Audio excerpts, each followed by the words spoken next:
Chosen one, stop. Just stop for one moment.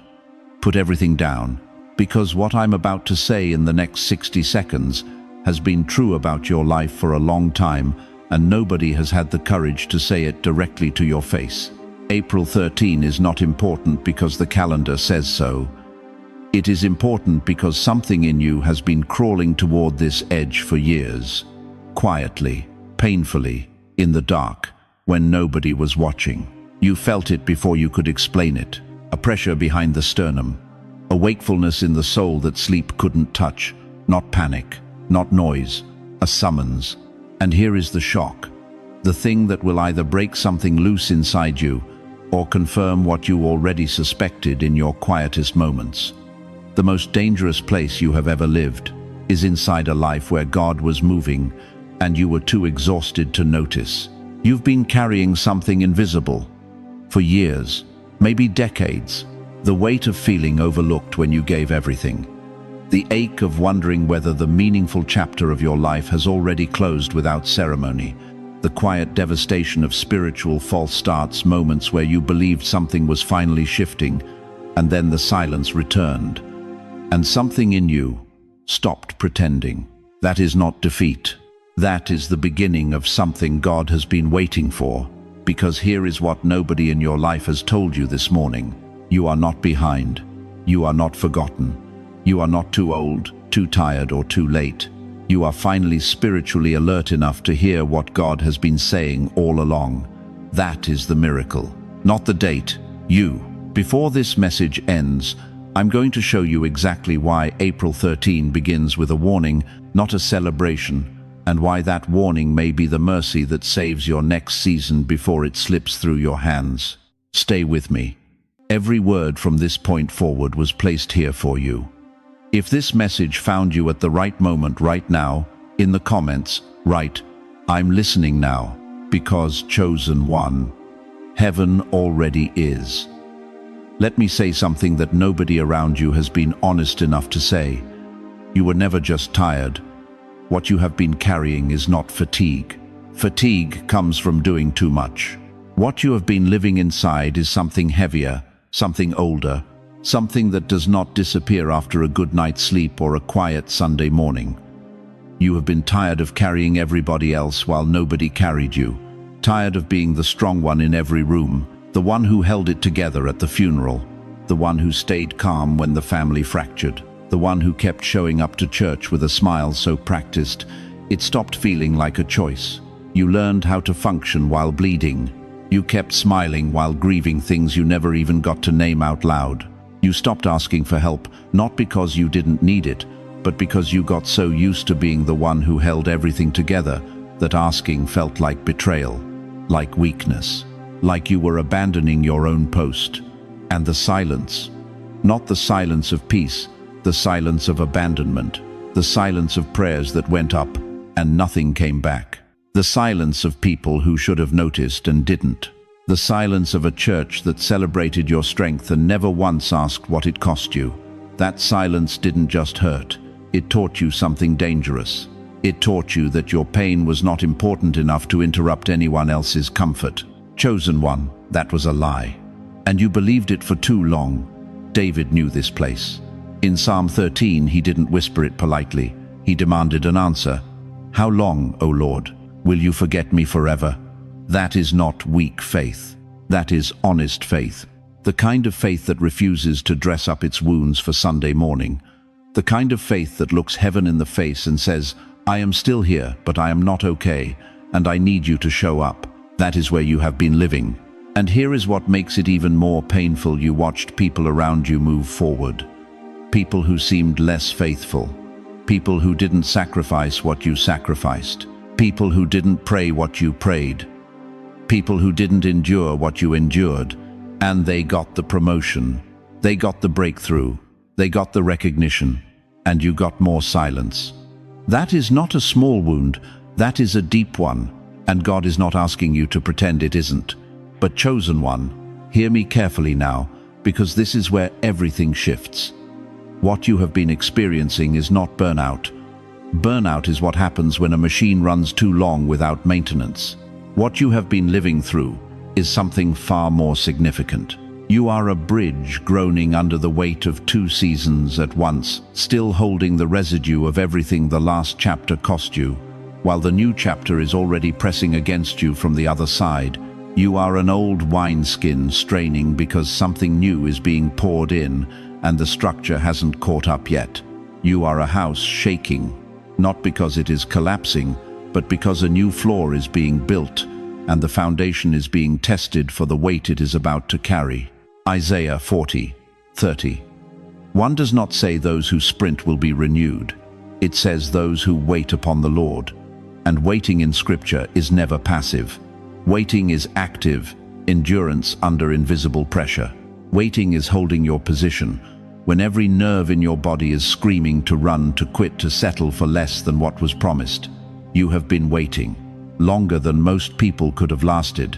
And Romans 8:28. Don't let anyone use that verse to minimize what you endured. It does not say everything felt good. It says everything worked together for good. There is a difference. The pain was real. The confusion was real. The exhaustion was real. But none of it was wasted. Not one sleepless night. Not one unanswered prayer. Not one moment you held yourself together with nothing left. None of it was random. The heaviness was not there to crush you. It was there to reveal what you could carry. Because heaven does not load weight onto weak vessels. Heaven loads weight onto the ones being prepared for the next level of glory. The strain you felt was not punishment, it was measurement. God was not ignoring you in the silence. He was watching what you did when nobody else was watching. And what he saw in you during that season is exactly why April 13 is not ordinary. The weight was not the message, the weight was the test. And in the next section, we uncover what heaven was trying to see in you before this day could even begin, and why what comes next will not look like anything you have been expecting. If you have been carrying more than anyone knows, write in the comments right now, God saw the weight, because chosen one he did. Every single ounce of it. Now I need you to hear something that most people will never be told. What you walked through those years of silence, those seasons of invisibility, those chapters where you gave everything and received nothing in return, that was not abandonment. That was examination. Heaven was not absent. Heaven was watching. Not watching to catch you failing. Watching to see what you were made of when nobody was clapping, when nobody was affirming, when the prayer felt like it dissolved the moment it left your lips and the ceiling gave nothing back. Here is the truth that will either shatter something or heal it, probably both. God was never testing your talent. He was never testing your charisma. He was testing your restraint, your endurance, your willingness to remain faithful when faithfulness had no audience. Think about what that means for your life right now. Every betrayal you absorbed without becoming bitter recorded. Every morning you got up and kept going when quitting would have been completely reasonable recorded. Every time you stayed soft-hearted when hardness would have been so much easier recorded. Every prayer you whispered after a disappointment that would have silenced most people recorded. Every moment you stayed honest when lying would have cost you nothing and nobody would have known recorded. There is a sealed archive in heaven, and your name is on it. Not because you were perfect, because you endured. Joseph did not spend years in an Egyptian prison because God forgot his address. David did not hide in caves because God lost track of his anointing. Anna did not pray in the temple for 84 years because heaven was too busy to answer. Moses did not disappear into the wilderness for 40 years because his calling had expired. They were in the most important classroom that exists, the one with no graduation ceremony, no applause, no visible progress, just the slow, grinding, holy work of becoming someone God could trust with what was coming next. And here is what breaks me open every time I sit with this truth. Jesus himself had hidden years, 30 years of obscurity before 3 years of ministry. If the Son of God required a season, nobody could see what makes you think your invisible season was a mistake. It was not a mistake. It was not a detour. It was not punishment. It was oil forming under pressure. You know what oil requires? Crushing. You cannot extract what is valuable without applying weight to what carries it. And everything you have been through, every loss, every silence, every door that closed in your face, every relationship that ended without explanation, was not destroying you. It was pressing you. The roots that grow where nobody can see, where no one can applaud them, where darkness is the only environment, those are the roots that hold when the storm arrives. And a storm is coming for this next season of your life. Not to break you, to prove what your roots can hold. Your private survival was not random. It was legal evidence in the spirit. In the unseen courtroom of heaven, every day you chose faithfulness over bitterness. Every night you chose prayer over despair. Every year you stayed in the room. When everything in you wanted to walk out, that became your testimony. Not in front of people, in front of eternity.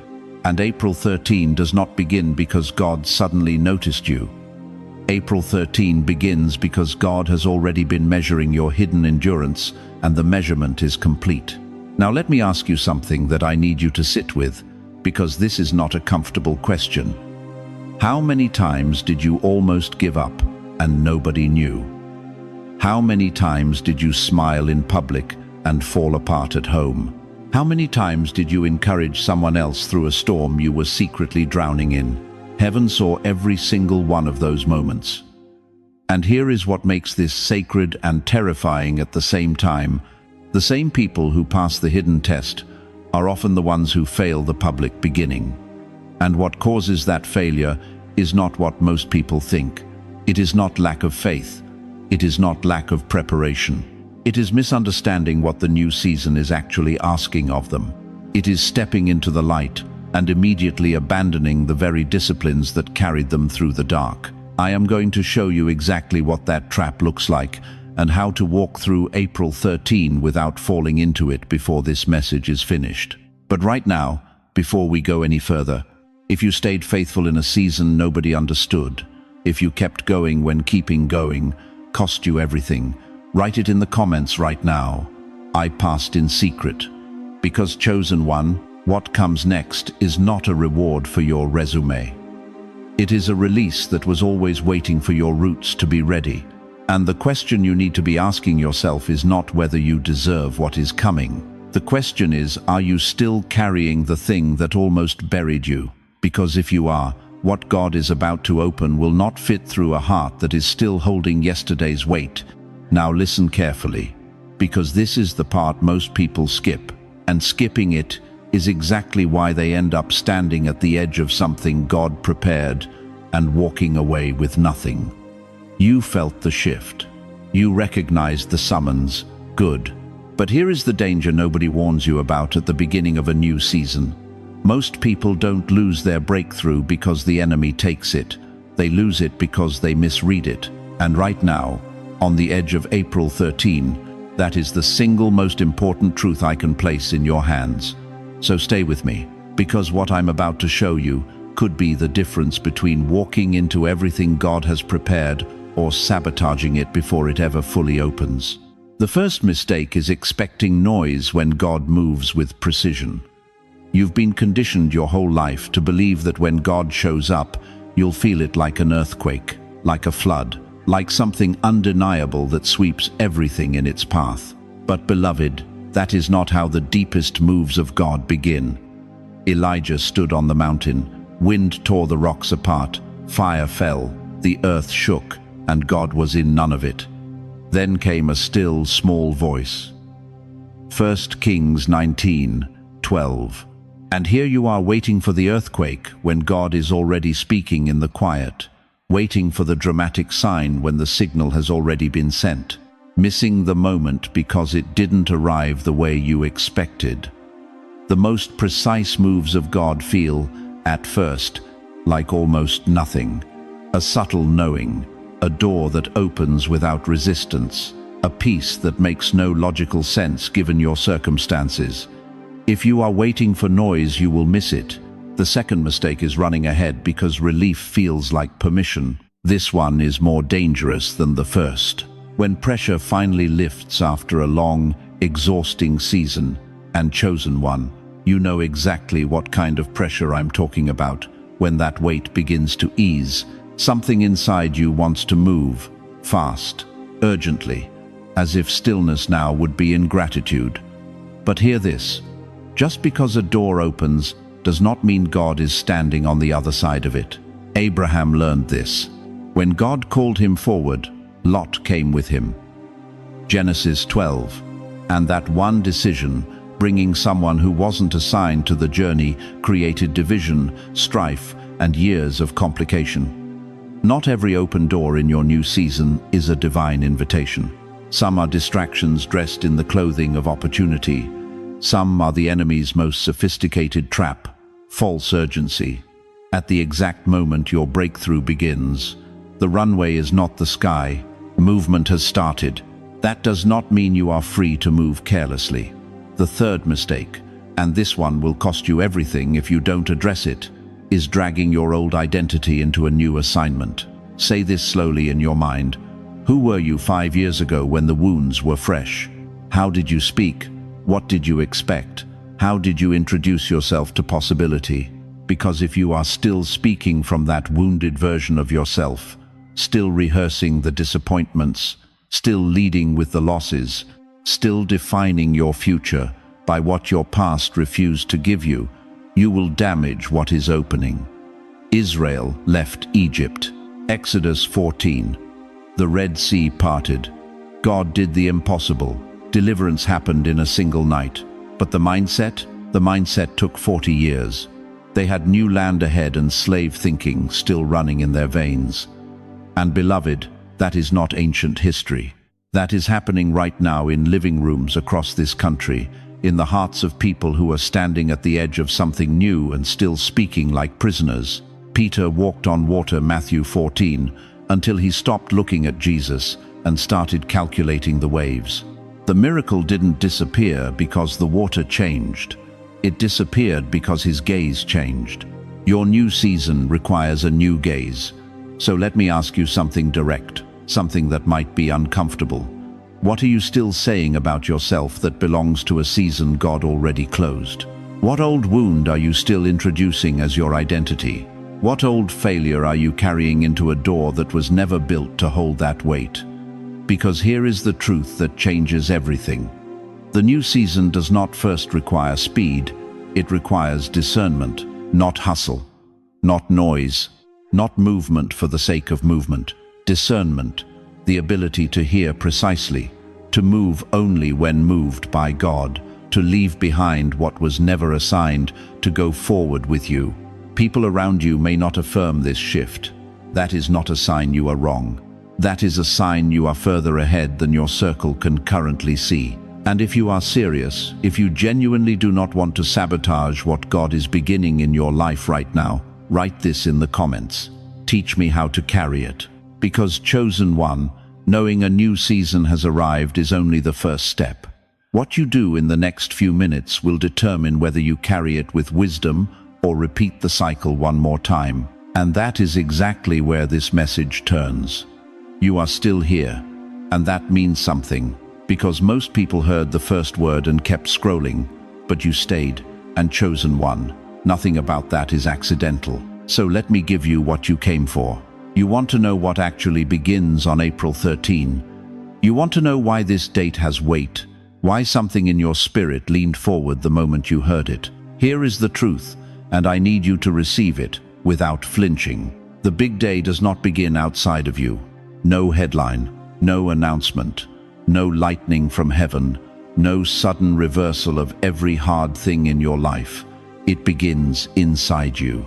In 3 shifts so quiet, so precise, so completely unlike what the world told you a breakthrough looks like that most people miss them entirely. And you have been missing them for years. The first shift is this: your discernment sharpens. You have spent too long calling every discomfort an attack, every closed door a curse, every season of silence an abandonment. But chosen one, not everything uncomfortable is demonic. Some of it is divine misalignment. God moving you off a path that was never yours. God removing a comfort that was keeping you small. God allowing the friction, because friction is how he shapes the instrument before he plays it. Elijah ran from Jezebel exhausted, convinced his life was over, and God did not meet him in the earthquake, did not meet him in the fire. He met him in a still small voice. 1 Kings chapter 19. That voice required a sharpened ear, a quieted soul, a man who had stopped running long enough to actually listen. You have been running from disappointment, from unanswered prayer, from the version of yourself that still believes. April 13 is the day you stop running and start recognizing the difference between an attack and an invitation. The second shift is this: your identity stabilizes. And this one is going to land hard. How many decades have you spent apologizing for who you are? Shrinking in rooms where God told you to stand, asking permission from people who were never your source, waiting for someone to validate what heaven already confirmed before you were born. Jeremiah 1 verse 5. Before I formed you in the womb, I knew you. Not after your accomplishments, not after your service record, not after you cleaned yourself up and got it together. Before, you have lived too long apologizing for what heaven marked. You are too seasoned, too refined by fire, too shaped by loss, too carried through storms that should have destroyed you to keep acting like your life has no remaining assignment. Caleb was 85 years old when he looked Joshua in the eye and said, "Give me this mountain." Joshua 14, verse 12. 85.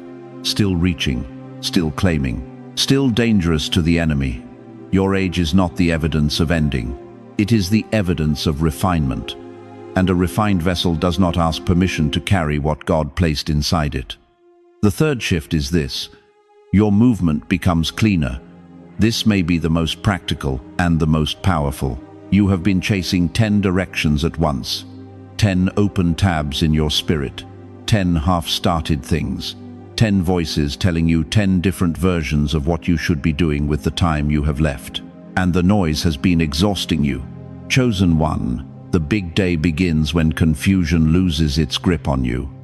Not because everything becomes clear at once, but because one obedient next step emerges from the fog. One clean direction. One quiet knowing that cuts through every competing voice like a blade through silence. Simeon waited his entire life in the temple. Luke chapter 2. He did not chase every spiritual movement in Jerusalem. He did not run after every rumor of the Messiah. He stayed aligned. He stayed awake. And when the moment arrived, he recognized it instantly because his spirit had never gone to sleep. That is what cleaner movement looks like. Not speed, alignment. So hear me now. The big day is not spectacle. It is not instant wealth. It is not public applause or emotional fireworks. It is cleaner hearing, calmer conviction, quieter strength, a holy separation from the confusion that has been stealing your momentum for years. And if you feel something shifting in you right now, if something in your chest is loosening, if something in your mind is finally getting quiet, right now, in the comments, write these 3 words. Stabilize me, Lord, because that prayer is not weakness. That prayer is the most powerful thing you can release today. But chosen one, if your identity is stabilizing, something else must happen next. Your voice can no longer stay buried. And that is where this gets even more serious. You made it through the silence. But chosen one, I need you to hear this clearly. The silence was never supposed to be permanent.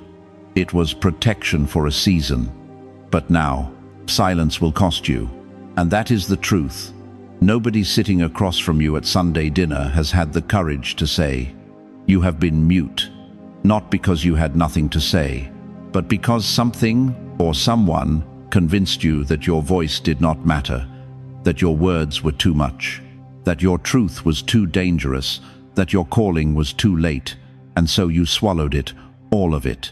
The dreams you buried because someone laughed at them over the dinner table. The prayers you stopped saying out loud because nobody seemed to be listening. The boundaries you never enforced because you were taught that love means absorbing pain without complaint. The truth you sat with for years pressing it down like a wound you were afraid to expose. Can I ask you something directly? When was the last time you said what you actually meant? Not what was polite, not what kept the peace, not what made everyone comfortable. What you actually meant. Because here is what the enemy understood about you, long before you did. Your voice carries assignment.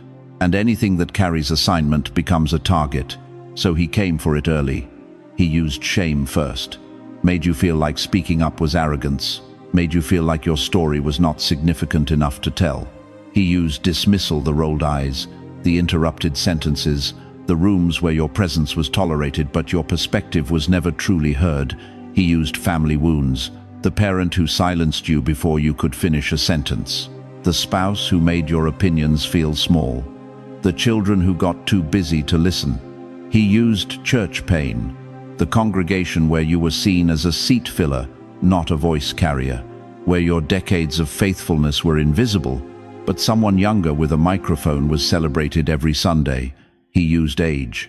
He whispered that your season had passed, that the world belonged to the young and the loud, and that wisdom without a platform was just an old person talking to themselves. And then he used disappointment. Because after enough false starts, after enough prayers that seemed to dissolve into ceiling tiles, silence started to feel safer than hope. But chosen one, I need you to hear the truth that Ezekiel heard standing in that valley of dry bones. God did not look at what was dead and walk away. He spoke to it. He told Ezekiel, prophesy to these bones. Not pray quietly, not whisper politely, prophesy. Use your voice as a weapon against what looks finished. And the bones rattled, and flesh returned, and breath filled what was empty. That is not ancient history, that is your mourning. Moses told God he could not speak. His lips were too slow, his words too tangled, his confidence too shattered. And God said, who made your mouth? Jeremiah said he was too young, too small, too insignificant. And God said, before you were formed, I knew you. Before you were born, I set you apart. And Bartimaeus, blind, pushed to the edges of the crowd, told repeatedly to be quiet, chose the one thing that changed everything. He raised his voice louder. They tried to silence him, and he got louder. That is your instruction for April 13. Now understand this. Voice restoration is not about volume. It is not about being the loudest person in the room. It is about speaking from alignment, from the place where what God has placed in you finally matches what comes out of your mouth. There are 3 forms your recovered voice will take. The first is voice in prayer. Not recited words, not religious performance, but honest, raw, direct conversation with God, where you finally stop hiding what you actually feel and start saying it. Prayer was never meant to be polished. It was meant to be real. The second is voice in boundaries. The ability to say no without apology. To say this is not acceptable without dismantling yourself in the process. To protect what God placed in your life without needing permission from the people who benefited from your silence. The third is voice in testimony. Your story is not yours to keep. Every scar you survived, every valley you walked through, every night you questioned everything and still woke up believing that is someone else's survival manual, and you have been withholding it. The things you swallowed, the truth you were afraid to say, the years you let pain speak louder than calling. They built a tomb. And God is rolling the stone away. Because here is what they never told you: once your voice returns, something unexpected happens. The people and patterns around you can no longer remain the same. Your alignment becomes a disruption. Your presence becomes impossible to ignore. What was once tolerated begins to be respected. Not because you got louder, because you got real. Chosen one, you were not saved to stay silent. You were not refined through decades of fire to whisper at the finish line. If you are ready to get your voice back, write this right now in the comments. I will not die silent. Say it like you mean it. Because heaven is waiting on the sound. And what comes next, what God is about to release, through that recovered voice, will shake everything around you that was never supposed to stay. Now I need you to hear something that most people will spend the rest of their lives avoiding. Because what God is building in you right now requires something from you that feels like loss before it feels like freedom. And nobody warns you about that part. Here is the truth that will either set you free today or make you deeply uncomfortable, and both reactions mean it landed exactly where it needed to. When God begins something new inside a person, the misaligned things do not quietly disappear.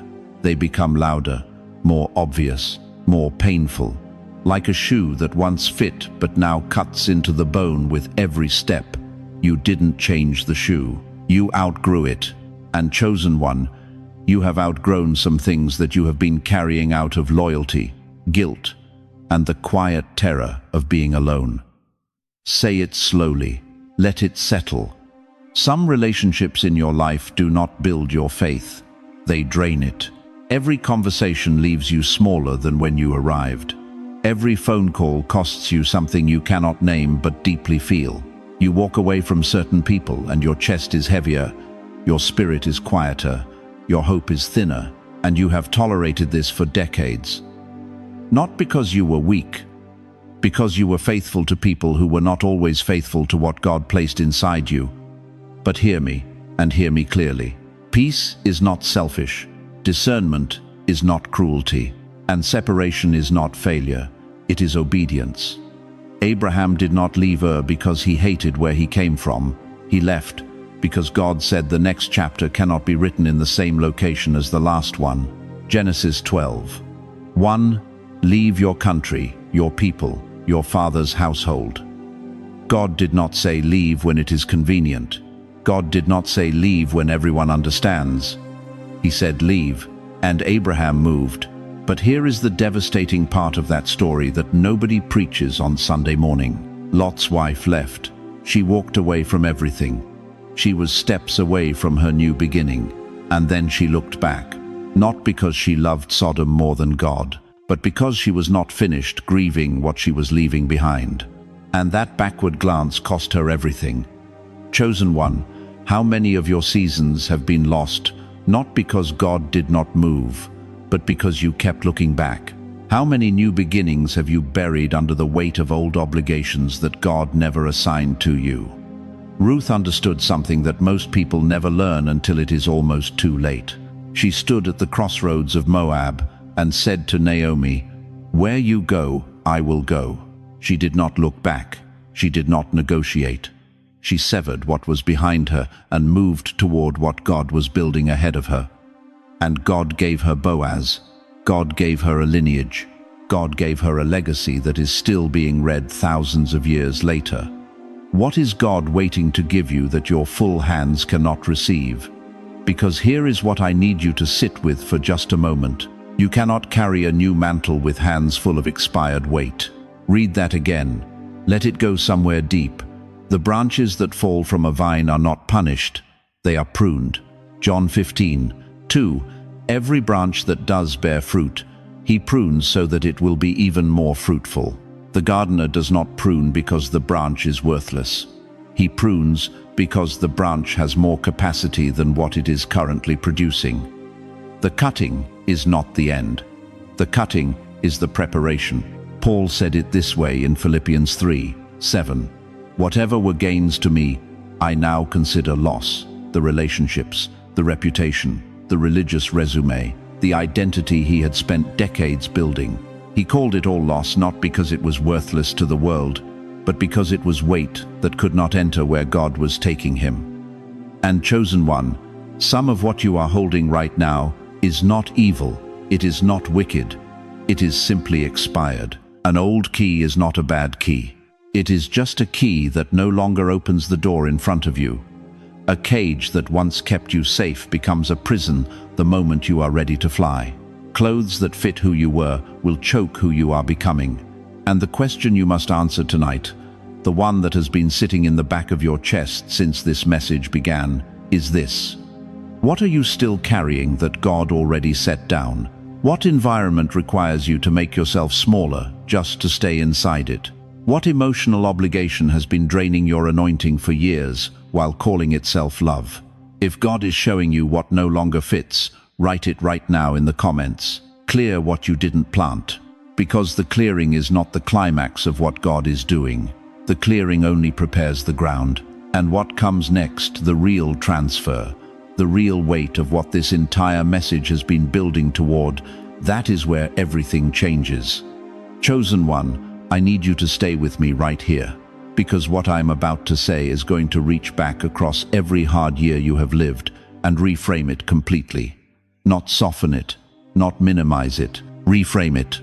You carried something for a long time that nobody around you could see. Not your doctor, not your children, not even the people who loved you most. They saw your face, they saw you showing up, but they never saw what was happening underneath. Your chest carried responsibility. Your mouth could not explain. You woke up at 3 in the morning, and you didn't know why. You smiled through conversations while something deep inside you was groaning. You kept moving when everything in you wanted to stop.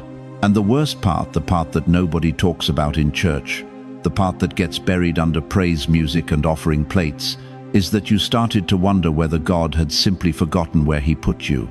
That thought, right there, that is the one I am addressing today. Because that thought was a lie, and the pressure you felt was not punishment, it was preparation. Elijah poured everything he had into his assignment, until he collapsed under a juniper tree and begged God to let him die. He was done, finished, empty. And what did God do? God did not lecture him. God fed him, twice.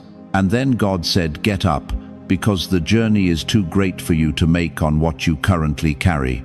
That was not rejection. That was a transfer announcement.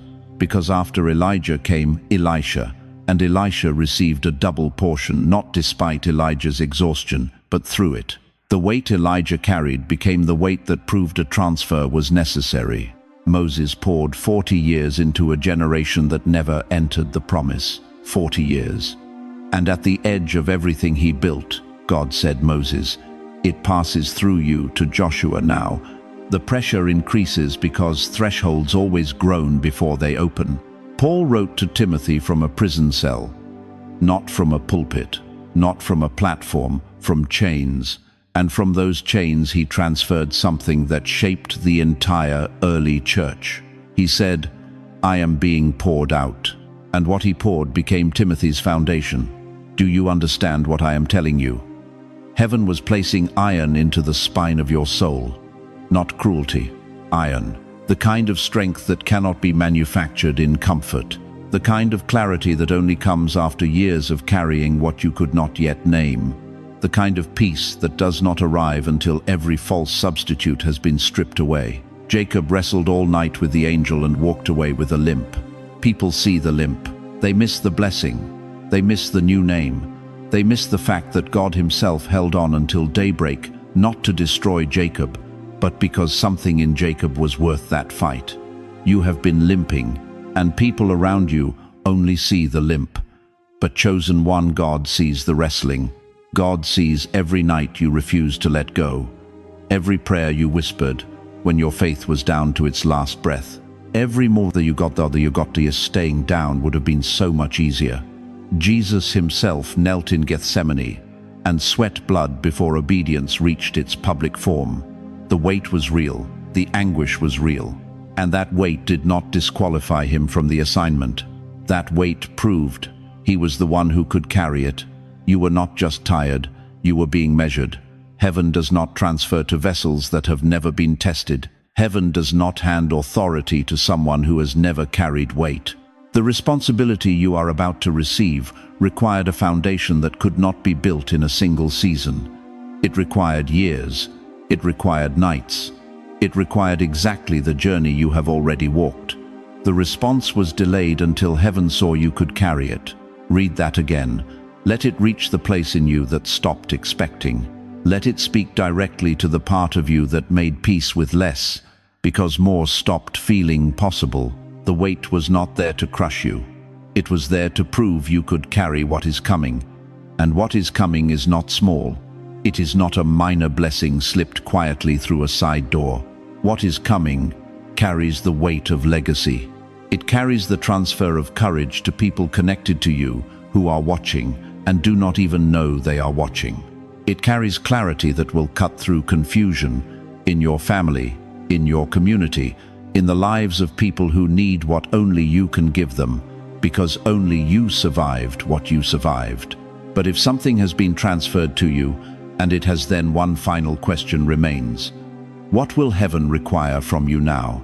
If you have ever felt a heaviness in your life that you could never find the words to explain, a weight that felt sacred even when it hurt, write this right now in the comments.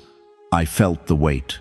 Because, chosen one, what you carried was never yours alone to bear, and what comes next was never meant to stay hidden inside you. The transfer is complete. Now comes the release. Let me ask you something nobody has dared to ask you. When was the last time someone looked you in the eyes and told you that the best of your life has not passed, that it has been building? Not your children, not your doctor, not the well-meaning people who smile and say, "You've had a good run." Nobody. Because the world made a quiet agreement about people your age. It decided that after a certain mile marker, your role shifts from participant to observer, from builder to background.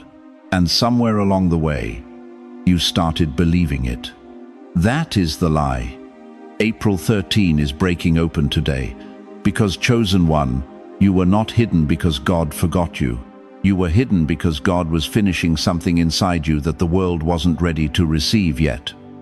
Moses did not stand before Pharaoh at 40. He stood there at 80. 80 years old, a stutter in his mouth, a staff in his hand, and a burning bush behind him. The man who would split an ocean and lead a nation spent 4 decades in a desert that looked exactly like being forgotten. It wasn't forgotten, it was formation. Sarah laughed when they told her she would carry life at 90. She laughed because the math didn't work, because biology said no, because time said impossible, and God said, "Watch me." Caleb stood before Joshua at 85 years old and said, "Give me this mountain, not give me rest, not give me a quiet corner, give me the hardest assignment left." Because the man who had waited 40 years in the wilderness knew something the younger soldiers didn't, that endurance is not the absence of strength. Endurance is strength. Anna, 84 years old, had been widowed for most of her life. She never left the temple. She fasted, she prayed, she waited, and when the moment came, she was the one standing in the room when the Savior of the world was presented. 84 years of faithfulness, and God made sure she did not miss the moment that mattered most. Simeon waited his entire life for one promise, one, and God kept it. Joseph rotted in a prison cell after being sold by his own brothers. Years of silence, years of being misread, mistreated, and misplaced.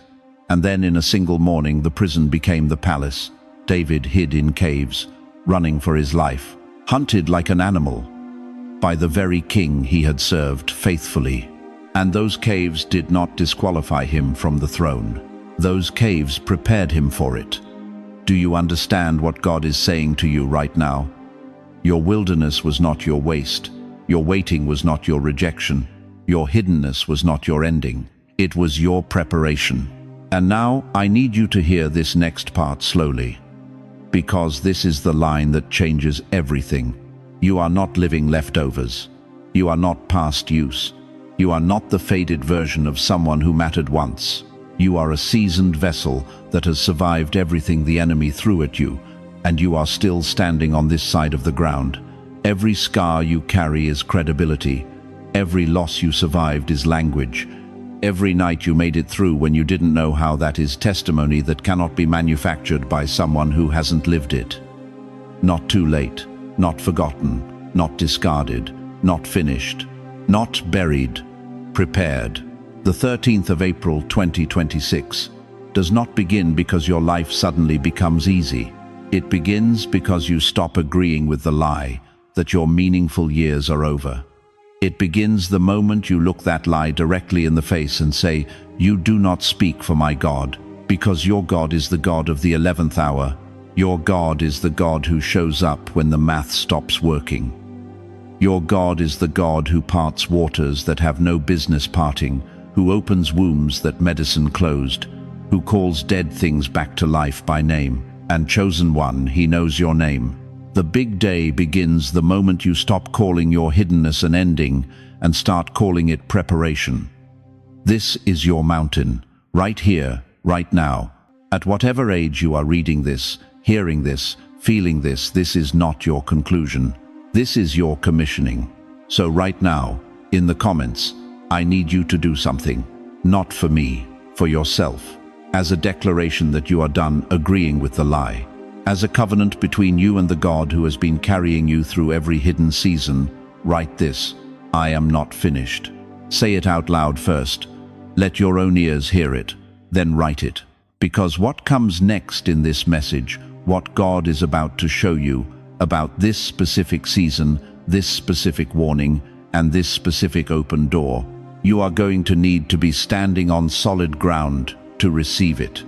And now, you are. Chosen one, we are not ending this message with noise. We are ending it with something far more powerful than noise. We are ending it with ascending. Because everything you heard tonight was not information, it was preparation. And preparation always ends the same way, not with more waiting, but with a door swinging open and someone standing on the threshold, deciding whether they are going to walk through it or turn back one more time. You have turned back enough times. God is not angry about that. But he is done letting you mistake the threshold for the destination. Hebrews 10:35 says it plainly. Do not throw away your confidence. It will be richly rewarded. That word, confidence, in the original language does not mean arrogance. It means bold access. It means you have the right to walk forward. Not because you earned it. Not because your record is clean, but because the one who opened the door already paid what your hesitation kept trying to repay. You cannot buy with more suffering what grace already purchased. So here is what I am asking of you. Not 10 things, 3. The first is this: stay still enough to hear clearly. Do not rush the beginning of what God is starting. The enemy's greatest weapon against the chosen is not destruction. It is acceleration in the wrong direction. Stillness is not inactivity. Stillness is trust with your feet on the ground. Psalm 46:10. Be still and know that I am God. Not be still and wonder. Not be still and worry. Be still and know. The second is this: speak only what aligns with heaven. Starting tonight, you are no longer permitted to agree with the lies that have been living in your mouth. No more saying you are too old. No more saying it is too late. No more giving fear the microphone in your own house. Proverbs 18:21 is not a suggestion. Death and life are in the power of the tongue. Every time you rehearse defeat, you are not being honest. You are being obedient to the wrong voice. The third is the simplest and the hardest. Take one obedient step, not 10, not a plan, one step. The one God has already shown you, that you have been standing in front of, reasoning yourself away from, asking for one more sign before you move. You already have the sign. You have had it. The sign is that you are still here, still breathing, still being drawn to messages like this one, instead of giving up entirely. That is not coincidence. That is commission. And now let me pray over you directly. Because some of you have been carrying things tonight that I have not named yet, and God told me not to leave this moment without covering you. Father, I stand in the gap right now for every tired heart listening to this voice. For every older believer who has served faithfully and wondered in the dark whether any of it counted. For every buried voice that has not spoken its full truth in years because disappointment taught it to be quiet. For every home carrying grief that has not fully been named. For everybody exhausted from a fight that started long before anyone was watching. For every mind that is simply tired of confusion, tired of starting over, tired of almost. God, release them tonight. Not into hype, into clarity, not into noise. Into the quiet, unshakable knowing that you are still the author and this chapter is not finished. Give them the courage to enter this new season without the weight of every season that came before it. Let them travel light, let them walk forward. In the name of Jesus, it is done. Chosen one, hear this final image and carry it with you. You are not standing at the end of a hallway. You are standing at the edge of a door that has been building toward you as long as you have been building toward it. That door did not appear by accident tonight, and neither did you. Everything you endured, every false start, every silent season, every prayer that felt like it dissolved before it reached the ceiling, all of it was lumber, all of it was material. And God, who wastes nothing, has been building something on the other side of that door that will make sense of every single piece. April 13 does not begin with noise. It begins with recognition. And once you recognize what God is doing, you cannot go back to sleep. So walk differently after tonight. Not perfectly, differently, with one eye open to what is possible and one hand released from what is finished. If this message spoke directly to your life tonight, write in the comments right now, "My big day begins in God." And if you know someone sitting alone tonight who has convinced themselves they are too late, too old, too broken to begin again, send this to them tonight, not tomorrow, tonight. Because Chosen One, April 13, was never just your day. It was always meant to belong to everyone you were bold enough to reach.